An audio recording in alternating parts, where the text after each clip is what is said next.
Daniel woke up with a heavy sigh. His alarm rang loudly, but he didn't want to move. The cold air touched his face, but he just stared at the ceiling. Another day, another fight with life. He didn't smile. He didn't feel thankful. He felt tired of everything. His small apartment was silent. The walls were empty. His coffee table had unpaid bills.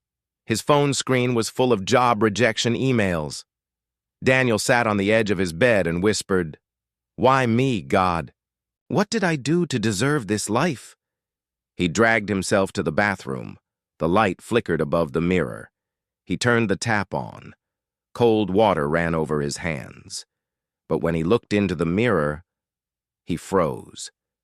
There was no reflection. The mirror showed the bathroom, the sink, the wall behind him, but not Daniel. He blinked, rubbed his eyes, and looked again. Still nothing.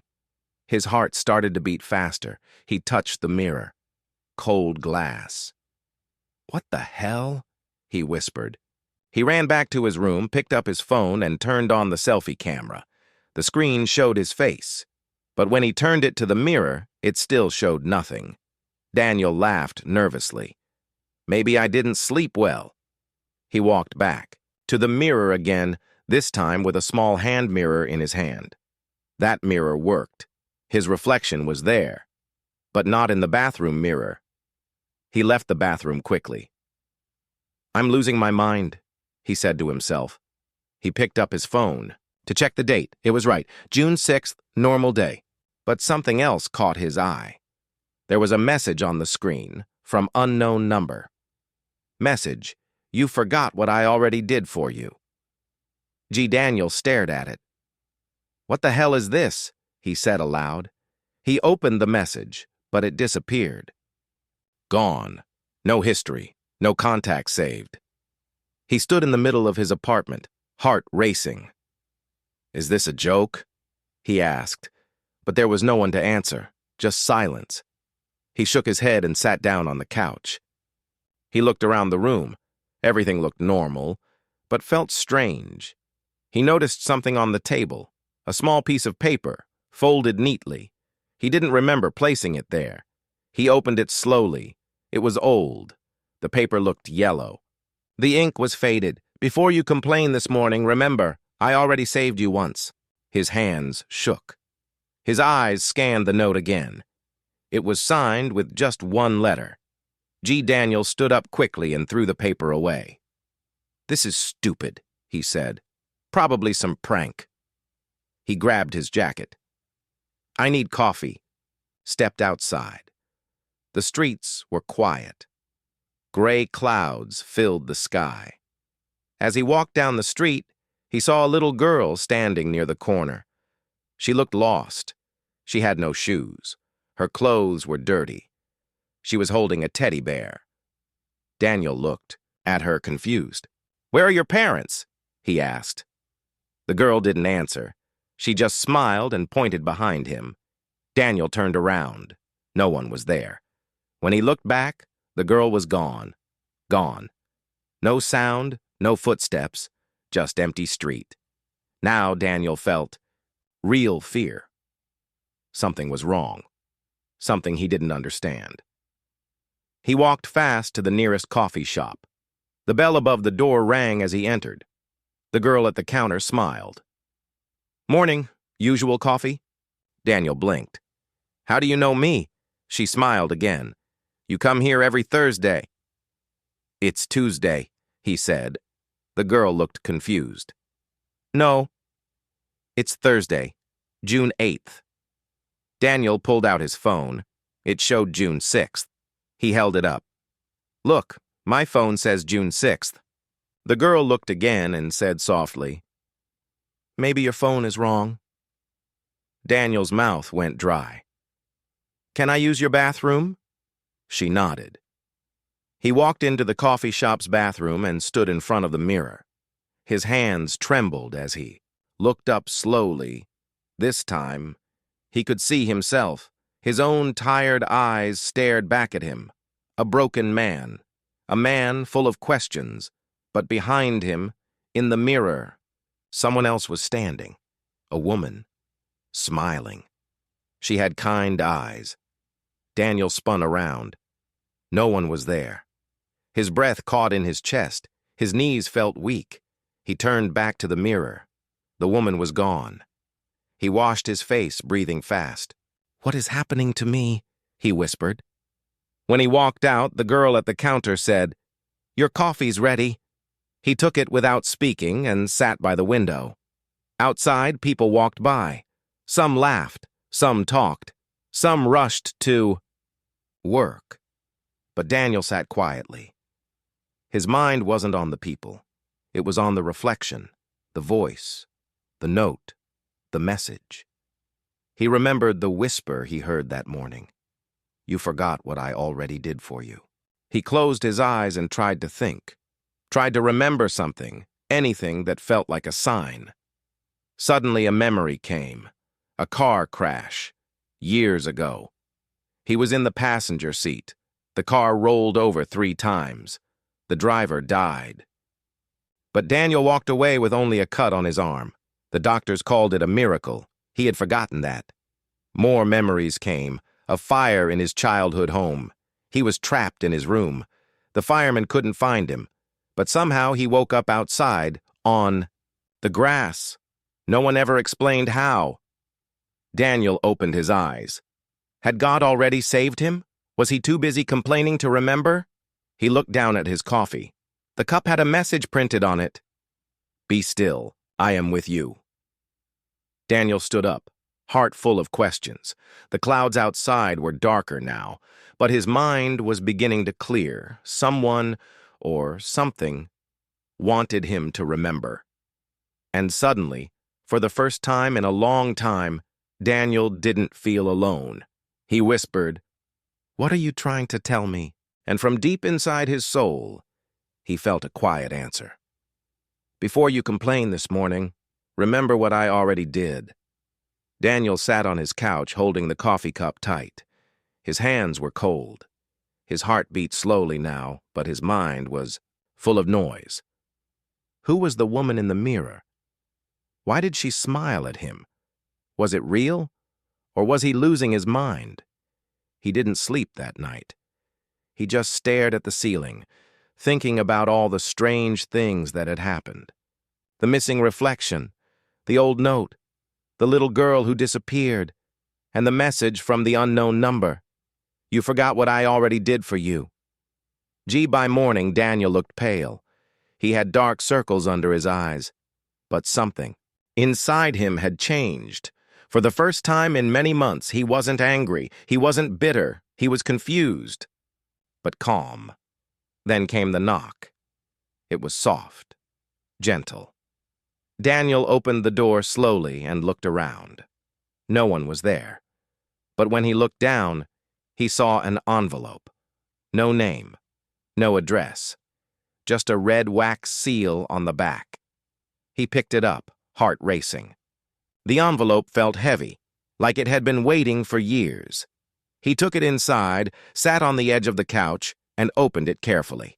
The paper inside was yellow, aged. The handwriting was soft and curved, old-style writing, and Daniel froze. It was his mother's handwriting. She had died 15 years ago. "Dear Daniel, if you're reading this, then you're in pain. Maybe you feel lost. Maybe you're angry at life, or even at God. But I want you to know something. You were never forgotten. You were never alone. You've been saved more times than you remember." Daniel's eyes filled with tears. He touched the words like they were her voice. He kept reading. "Remember the river when you were 10? You fell in. Everyone panicked. But somehow you floated to the edge, safe and breathing. You told me a bright light pulled you. That wasn't your imagination." Daniel gasped. That memory had faded. He did almost drown, but he thought it was just luck. The letter continued. "Remember the fire? You were alone in your room. They couldn't find you. But you were outside, safe. You told me you saw Grandpa, though he died before you were born." I believe you, Daniel. I believe God sent help. Tears rolled down Daniel's face. He whispered, Mom, I don't know what's happening to you now, my son, but if you are lost again, know this. God never left you. Every day you wake up, every breath you take, every step you walk is proof He's still working in your life. With love. Mom Daniel held the letter close to his heart. How was this possible? This letter had to be written before she died, but he never saw it before. And how did it arrive today?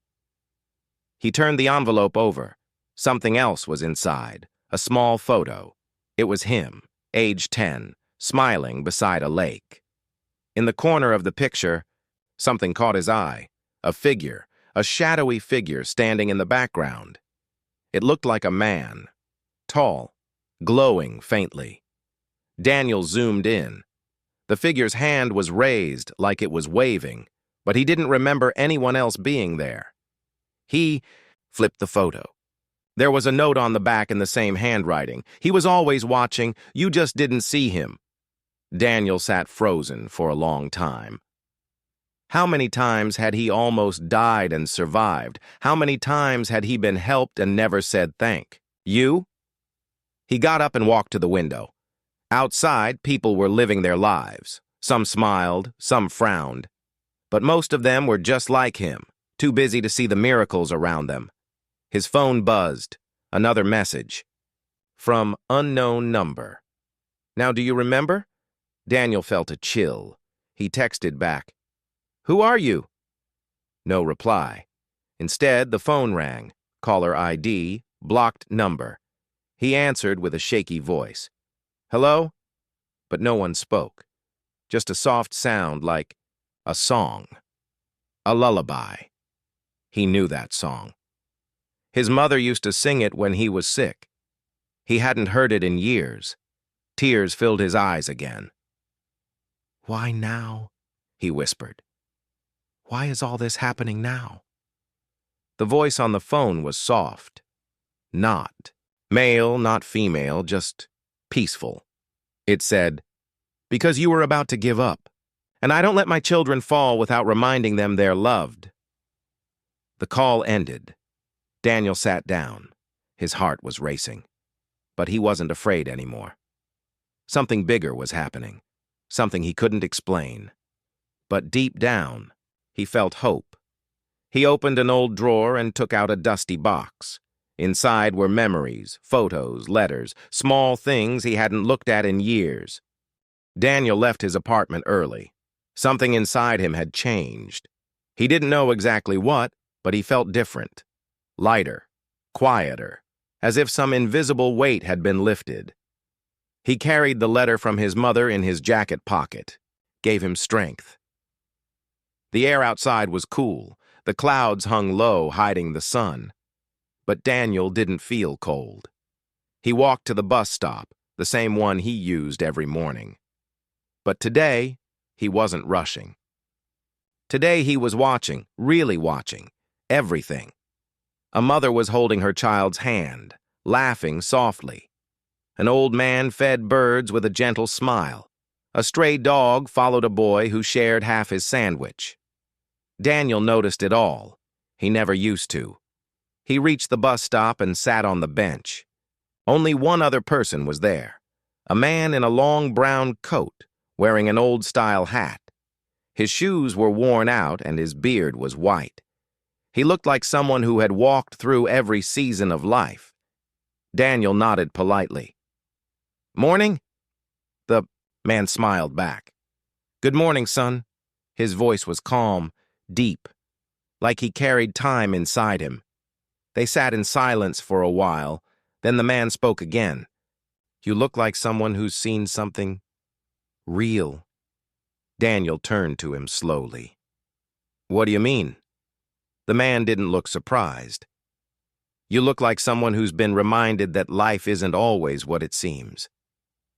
Daniel's heart skipped a beat. He stared at the man. Who are you? The man chuckled gently. Just someone waiting for a bus. Like you. Daniel paused, then said, I got a letter from my mother.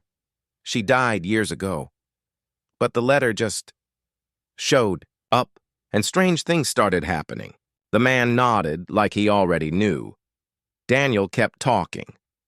There was a girl who vanished, a message from someone called G, a woman in the mirror, and a voice. The man looked at Daniel, eyes calm and kind. "And what did the voice say?" Daniel whispered. "That I wasn't alone, that I had been saved before." The man nodded again. "And now you remember?" Daniel blinked. "Wait, how do you know all this?"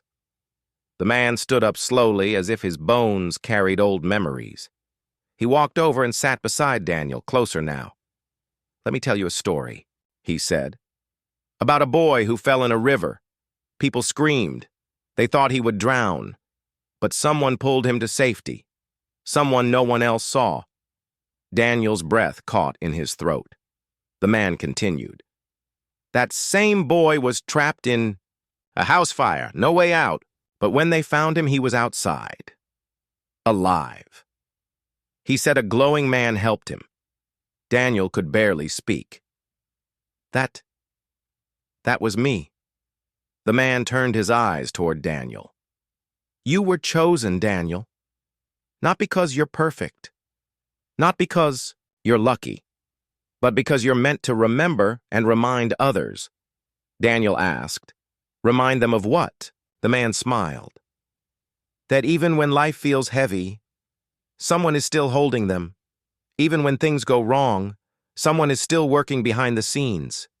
Daniel whispered, "God?" The man nodded slowly. "He never stopped. But you did." Daniel looked down, ashamed. "I forgot to be thankful. I forgot everything he did for me." The man placed a hand on Daniel's shoulder. "That's why he reminded you." Suddenly, the bus pulled up.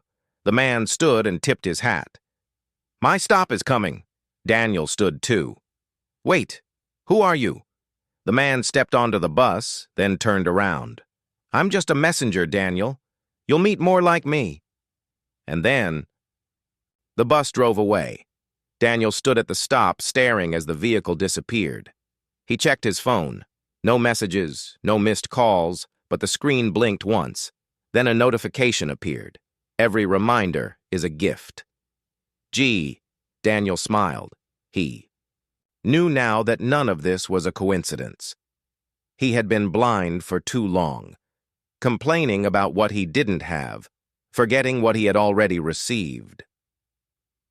The sun broke through the clouds at that moment. A soft golden light touched the ground, and Daniel did something he hadn't done in years. He looked up, closed his eyes, and whispered, "Thank you." He didn't need a reason anymore. He just remembered. That night, Daniel couldn't sleep. Not because of fear, but because of peace. He lay in bed staring at the ceiling. The words of the old man at the bus stop stayed in his mind. You were chosen to remember and to remind others. His phone buzzed on the side table. It was almost midnight. A message flashed on the screen. From unknown number. Look in. Your drawer. Daniel sat up quickly. He hesitated, then walked to the small drawer in his room. It was full of random things, old papers, a flashlight, a broken charger. Nothing special, but at the very back, something was folded. A paper. Yellow with time. He pulled it out slowly. His hands began to shake. It was a letter, but not just any letter. It was his own handwriting, written when he was just a teenager. He recognized it immediately. It was a prayer he had written and then forgotten. Dear God, please help me. I don't want to cry every night. I don't want to feel alone anymore. I don't know if you hear me, but if you do, please don't let me disappear. Please don't forget me. I just want to feel safe. I just want to know you're real. Love, Daniel. Age 14, tears rolled down Daniel's cheeks. He had written that prayer in secret, one night when his parents were fighting downstairs. He was scared, tired. He didn't even know why he wrote it. He never expected an answer, and then he forgot. For over 15 years, that letter sat hidden. But now it was here again, found, brought back. Daniel stared at it, whispering, "You really heard me, even then." Suddenly, his phone buzzed again, from unknown number. "You were never forgotten, not for a single second." He sat down slowly. His heart was full, but it hurt in a new way, a holy pain. He had complained so much about bills, about work, about his life not being perfect.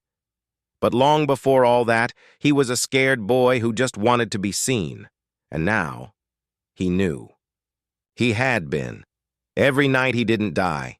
Every morning he woke up. Every stranger who smiled at him. Every narrow escape. Every breath. It was all proof. Daniel got up, walked to his kitchen, and made tea. He sat by the window, looking out at the quiet street. The moon was high, gentle, and white. He remembered something the man at the bus stop had said. "You'll meet more like me." Suddenly there was a light knock at the door. Daniel froze. It was 12:17 a.m. Who would visit at this hour? He walked slowly to the door and opened it. There stood a young woman, maybe in her early 20s. She looked scared. Her eyes were red, like she had been crying for hours. She held a piece of paper in her hand. "Are you Daniel?" she asked. He nodded. "Yes." She hesitated, then handed him the paper. "I don't know why, but I was told to give you this." Daniel took it carefully. "Told by who?" She shook her head. "I don't know. I was sitting on a bench, thinking about ending my life, when an old man sat beside me. He said nothing at first.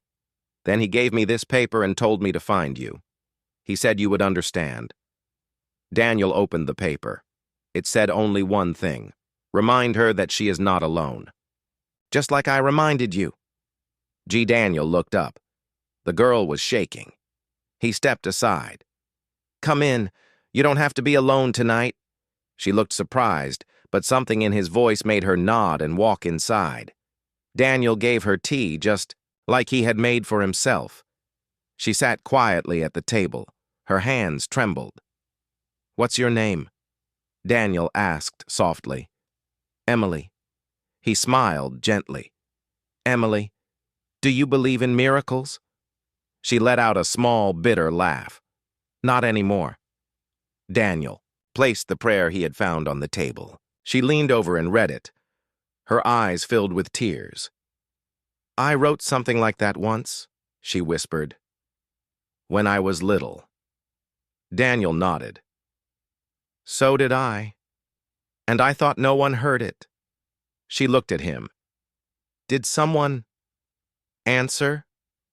Daniel smiled, eyes wet. "Yes, but it took years before I saw it. Now, I can't unsee it." Emily wiped her face. "Why me?" Daniel replied softly. "Because you matter. Because even when you feel invisible, you're not. He sees you, and he sent someone, just like he sent someone for me." She looked down, then whispered, "Thank you." Daniel stood up and brought her a blanket. "Stay here tonight. Rest. You're not alone anymore." As she lay down on the couch, Daniel went to his room. He knelt beside his bed. For the first time in many years, he prayed. Not for a miracle, not for answers, just to say 2 words. The next morning, sunlight gently filled Daniel's apartment. For the first time in years, the place didn't feel cold. It felt warm, peaceful, alive. Emily was still asleep on the couch, her face soft and quiet now, not tight with pain like it had been the night before. Daniel made tea and sat by the window, watching the world outside. Then he noticed something strange. His front window had a long, thin crack across the glass. He frowned. That hadn't been there yesterday. He walked over and touched the crack. It ran like a silver line from top to bottom, not deep enough to break the glass, but clear enough to be seen. He thought about calling someone to fix it. But then he stopped. Memory hit him, strong and fast. He was 17, sitting in his room, crying. His father had just shouted at him again. The house felt like a prison. Daniel looked at the window that night and thought about jumping through it. He didn't want to live. He felt invisible, worthless. But just as he stood up and moved toward the window, crack! The glass suddenly split, right across his face level. It scared him so badly, he stepped back and sat down. Then the phone rang. His mom had called just in time. She said, "Daniel, I don't know why, but I feel like you're not okay. Talk to me." That phone call saved his life. He had never told anyone about that night. And somehow, he had forgotten it. Until now. Daniel backed away from the cracked window in the present moment. He stared at it with new eyes. What if that crack, that tiny, random crack in the glass, wasn't random at all? What if it had been sent to stop him, to save him? His hands shook. Then Emily's voice broke the silence behind him. "That window's cracked," she said, yawning. Daniel turned to her slowly. "Yeah, I just noticed."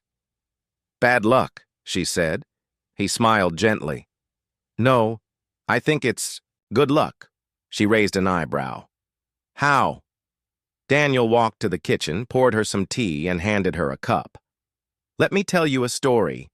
They sat together on the floor by the window, and Daniel told her about the night he almost jumped, about the crack, the phone call, the voice that pulled him back. When he finished, Emily was silent.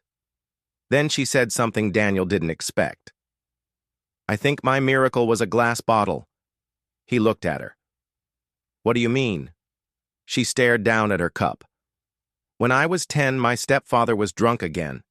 I was hiding in the kitchen. He started yelling and picked up a glass bottle to throw at me. I froze." Daniel held his breath. "But then," she continued, "the bottle slipped from his hand before he could throw it. It hit the ground and shattered. The noise woke up my neighbor. She called the police." Emily looked up, eyes wet. "If he had thrown it, I don't know what would have happened. Maybe I wouldn't be here." Daniel didn't say anything. He just reached out and gently held her hand. Silence filled the room. But it wasn't empty. It was full of something neither of them could see, but both could feel. Grace. They sat like that for a while. No TV. No music. Just the truth. Then Daniel's phone buzzed again. From unknown number, a crack, a fall, a shatter, a whisper. All these things saved you. Now save someone else. Gemily saw the message. "Who keeps texting you?" Daniel smiled. "I don't really know, but they always show up at the right time." Emily looked around his apartment. "You think things happen for a reason?" Daniel nodded. "I didn't used to. Now, I believe every little thing can be part of something bigger." He stood up and walked to a small shelf. From the back, he pulled out a notebook. He opened it. Inside were pages and pages of things he used to complain about, written over the years. Late trains, flat tires, bad weather, long lines, missed calls. People not texting back, but now each complaint looked small, petty, meaningless. Daniel turned the page and started writing something new. "Things I forgot to thank God for," he wrote. The crack in the window, the letter in the drawer, the old man at the bus stop, Emily's knock at midnight, the voice that whispered, "You are not alone." The fact that I'm still here. Emily leaned over and read it, then she smiled. "Can I start a page too?" Daniel handed her a pen, and they both began writing. Outside, a soft rain started to fall, but this time Daniel didn't complain. He smiled, because even the rain was a reminder God hadn't forgotten him. Not then, not now, not ever. Daniel was dreaming. In the dream, he was standing in a long, quiet hallway. The walls were white, and the floor felt soft like clouds. He walked forward slowly. There were doors on each side, but all were closed. Then he heard it, a voice, gentle, calm, powerful. It called his name. Daniel. He stopped.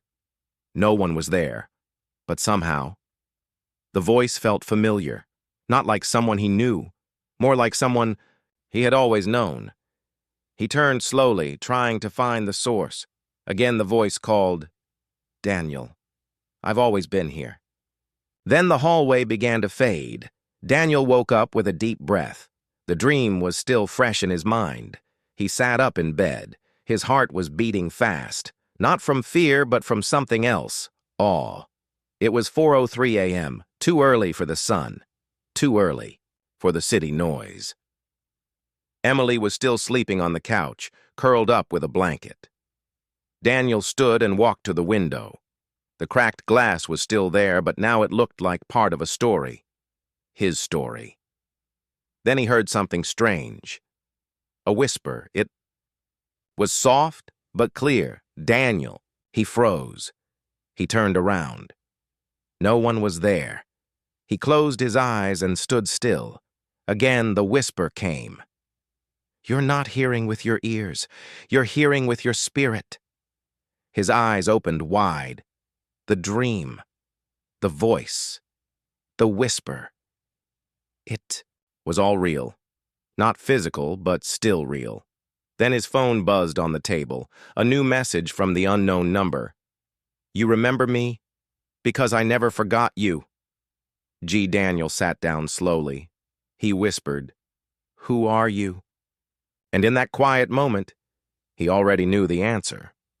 The next day, Daniel walked to the church near his apartment. He hadn't been there in years. The doors were open, so he walked inside. The place was empty, quiet, filled with soft light. He sat in the last pew and just stared at the cross. No prayers. No words. Just silence. Then someone sat beside him. It was a stranger. An older woman with kind eyes. She looked at him and smiled. You came. Daniel looked at her confused. Do I know you? She shook her head. No, but I know who sent. You here. Daniel felt goosebumps on his arms. The woman opened a small notebook and handed it to him. He looked at the page. There, written in simple handwriting, Before you complain this morning, remember what God already did.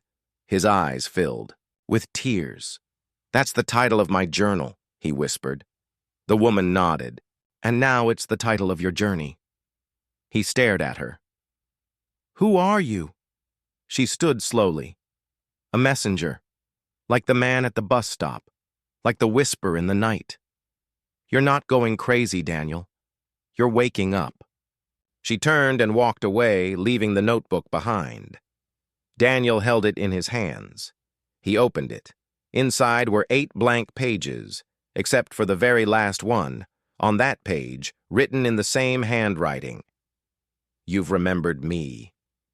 Now help others. Remember too. He looked up. The woman was gone. Back at his apartment, Daniel found Emily sitting up with a notebook in her lap. She looked different. Peaceful. I had a dream, she said. Daniel sat beside her. What was it? There was a voice, she said. It knew my name. It told me I wasn't forgotten. Daniel nodded. I had the same dream. They looked at each other in silence. Then Daniel stood and walked to his desk. He picked up the notebook the woman gave him. He opened to the first blank page and wrote, Part 1, The Complaint. Emily smiled. You're writing it? Daniel nodded. Our story. Not just for us, but for others. She looked down. So many people feel what we felt. He smiled. Then let's remind them what we've been reminded. She opened her notebook. They began to write. Outside, the city moved as always. Cars, people, phones, deadlines. But inside that small apartment, two broken people were building something beautiful, not with bricks, not with money, but with truth, with memory, with love. They had heard the voice. They had remembered the pain. Now, they were ready to share the healing. The next few days were quiet, but not empty. Daniel and Emily stayed in the apartment, writing in their notebooks. Each page was a piece of their past. Each word was a wound healing, and every sentence was a small miracle. Daniel named the journal, "Before You Complain, Remember." Emily smiled when she read the title. "It's simple," she said, "but strong." They didn't have big plans. They weren't trying to go viral. They just wanted to tell the truth. On Friday morning, Daniel took a deep breath and posted a photo of the journal cover on his old blog. He hadn't used it in years. Under the photo, he wrote, "I used to complain about everything until I remembered what God already did in my life. This is not a sermon. It's just a story. Mine. Maybe it's yours too. If you're tired, hurting, or feel forgotten, read this journal and remember." He closed his laptop and walked away. He didn't expect much, but within an hour he got a notification. Someone commented, "This is what I needed. Thank you." Then another, and another. By the end of the day, the post had 300 shares. By Saturday morning, $2,000. Emily looked at the screen and blinked. People are actually reading it. Daniel nodded slowly. People are remembering. Then his phone buzzed again. Unknown number. You gave your pain a purpose. That's why it now has power. G showed Emily. She smiled. Whoever that is, they're right. 2 weeks passed. Daniel's blog turned into something bigger. People started sending messages, some crying, some broken, all searching for hope. One message read, "I had the rope ready. I read your journal and dropped it." Another said, "My daughter hasn't spoken to me in years. I sent her your story. She called me today." Daniel sat at his desk, holding his phone with both hands. His chest was tight, not from fear, but from something deeper. Gratitude. That night, Emily suggested they print the journal and give out free copies. Daniel hesitated. "We don't have money for that," Emily replied. "Maybe we don't need money. Maybe we just need faith." So, they made a simple PDF version of the journal and uploaded it. They added a message. You don't have to pay for healing. You just have to be willing to remember. They didn't expect anything. But the next morning, Daniel's email was full. A local bookstore had seen the journal. They wanted to print 500 copies, for free. Another email came from a teacher in another city. I'm reading this with my whole class. And then, an email that made Daniel freeze. It was from a prison chaplain. 20 inmates read your journal. 3 of them asked for prayer. 1 said he's ready to forgive his father. You don't know us, but we thank you. Daniel read it aloud. Emily covered her mouth, tears falling. Later that night, as they sat by the cracked window, Daniel whispered, "We didn't plan any of this." Emily looked at him. "No, but maybe someone else did." Then Daniel's phone buzzed again. Unknown number. It started with a complaint. It ended with a calling. Daniel finally replied. "Who are you?" Seconds passed. Then came the answer. "The one who never stopped writing your story." Daniel put the phone down. No fear. No doubt. He just smiled. In the weeks that followed, Daniel and Emily were invited to speak at small groups, youth centers, recovery homes. They didn't speak like preachers. They spoke like survivors, and everywhere they went, they shared just one message. Before you complain, remember what God already did. One day, a young man came up to Daniel after a session. He was quiet, nervous. He pulled a folded piece of paper from his pocket and handed it to Daniel. Daniel opened it. Inside was a list. Things I used to hate. My broken family. my stutter, my small room, my boring school, my scars, my silence. It was a Sunday morning. The sky was soft gray, and the streets were still quiet. But Daniel's apartment was full of noise, the good, kind, laughter, typing, coffee brewing. Emily stood by the window holding a warm cup in her hands. The glass was still cracked, but now she saw beauty in the brokenness. Daniel sat at the desk, replying to emails from all over the world. His blog had passed 1 million views. The journal had been translated into 6 languages, yet he didn't feel proud. He felt small, humbled, grateful, because it didn't start with success. It started with a moment of despair and a simple message from an unknown voice. Before you complain, remember. Later that day, Daniel and Emily walked to a small community hall. A local group had invited them to speak. They expected 20 people, maybe 30. Instead, the room was packed. Families, teenagers, elders, even kids. Daniel looked at the crowd and felt his heart race. "I don't know what to say," he whispered to Emily. She touched his hand. "Just tell the truth." Daniel stepped up to the mic. The room fell silent. He looked around. Then he said, "Not long ago, I was sitting in a small apartment, feeling like life had nothing left for me. I had no job, no hope, no peace. I was angry. I complained. Every day." He paused. "I didn't realize how much I was missing, because I only looked at what I didn't have." He lifted a small copy of the journal in his hand. This journal wasn't written by a preacher or a writer. It was written by a man who almost gave up, until he remembered what God already did. A few people nodded. Some were wiping tears. Daniel continued. "When I stopped complaining, I started remembering. I remembered my breath, my daughter's smile, the kindness of a stranger, the fact that I had one more chance to live." He looked at a young boy in the front row and smiled. "And you know what happened next? My problems didn't disappear. But something inside me changed." Emily joined him on stage. She shared how her heart had been filled with doubt and fear, but now it was filled with purpose. "We're not perfect," she said. "We're still healing, but we've learned one powerful truth. Gratitude is stronger than pain." Then she looked at Daniel and whispered, "Tell them." Daniel nodded. He opened the journal and read the final page. "The morning you stop complaining is the morning your world starts changing." After the talk, people lined up to speak with them. Some hugged them, some just cried and said, "Thank you." But one woman in particular stood out. She was old, wrinkled.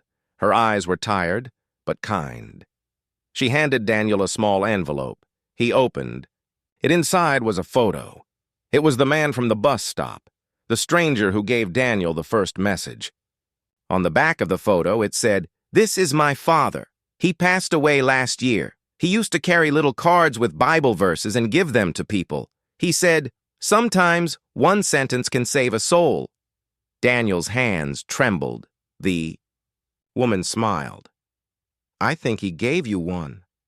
That night, back at the apartment, Daniel stared at the city lights. Emily sat beside him, her head on his shoulder. He whispered, "That man, he started all this. One sentence, one moment." Emily replied softly, "And you carried it forward." He nodded. Maybe that's what life is, remembering truth and passing it on. Then, as if on cue, his phone buzzed one last time. "Unknown number. Now it's time to rest. You remembered, you shared, you grew. Well done." G. Daniel smiled. He turned off the phone. No more questions. No more doubts. Only peace. The next morning, Daniel woke up early. The sun was rising. The sky was gold. The light came through the cracked glass, shining like hope. He made coffee, sat at his desk, and opened a fresh journal. At the top of the first page, he wrote, Part 1, the morning I stopped complaining, and below it, because what God already did is more than enough.